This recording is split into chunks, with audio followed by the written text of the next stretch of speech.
This is why the narcissist wants you to get emotional so badly. Hi everyone, and thanks for joining us again for another video.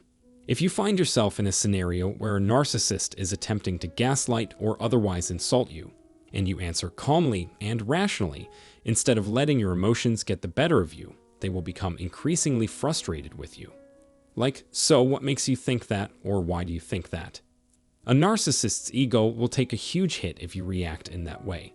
They may even lash out and remark, "Ouch, you seem to be getting choked up over nothing. You're really getting worked up now, despite the fact that you're not showing any signs of emotion." What's funny is that they actually believe you want to cry for some reason.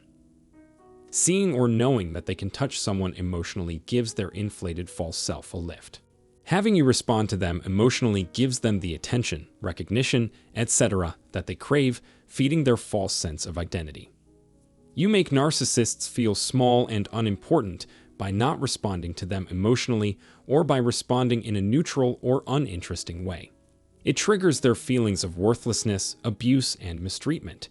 They'd be completely insecure. Narcissists would rather not deal with such conditions under any circumstances.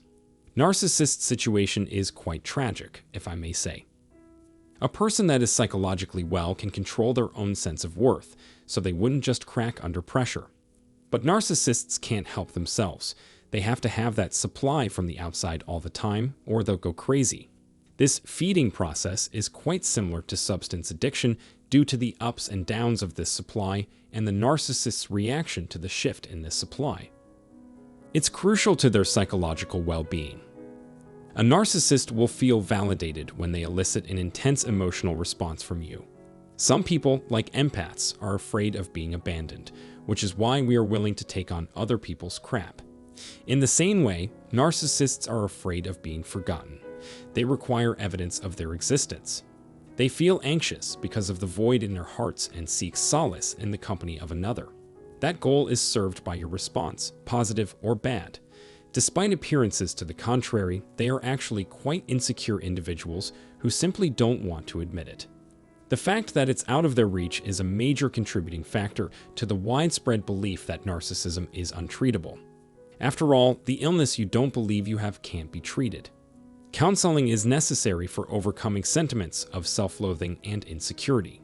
Even then, they can only alter their actions and not how they feel. How can one cultivate the capacity to experience feelings that appear to be universally inherent? By eliciting an emotional response from their victims, narcissists feel that they have achieved their goals. They're in command and can do whatever they want now. They are smug in their self-satisfaction at having successfully manipulated an easy target. They are performing at a high level when you're at your worst. They have evidence showing that the victim is irrational, overreacting, and unstable.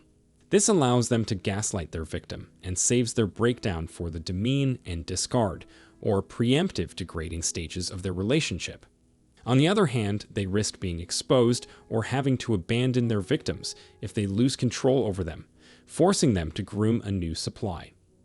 There is no disguise for a narcissist. This is what they believe. According to this person, the identity they constructed is who they really are. Their subconscious knows there is a problem with their worldview, that they are succumbing to a delusion, but they cannot bring themselves to admit it for fear of the suffering it would cause. That's why the persona was made, to shield the creator from suffering.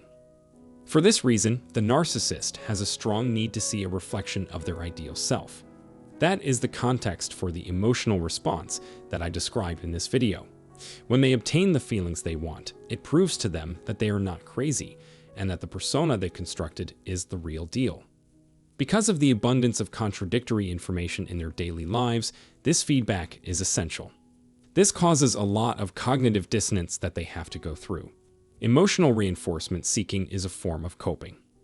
Have you ever seen the film Ghost? It's the tale of a man who passed away and became a ghost, although he didn't realize it at first and had to figure out how to make himself visible. The same holds true for narcissists. They don't exist until they've managed to annoy someone. Whatever the reaction may be, the fact that they received one is proof of their existence, good or bad. Over and over again, they'll do it, slowly but surely wearing down your nerves until they get what they want, a reaction. So, what do you think? This is pretty much what I can say in today's video. So, have you enjoyed this video? Leave a comment with your ideas, give it a like, and subscribe to the channel if you find this video informative. Please subscribe and activate the bell icon so you don't miss any of our future releases. Thank you for taking the time to watch this.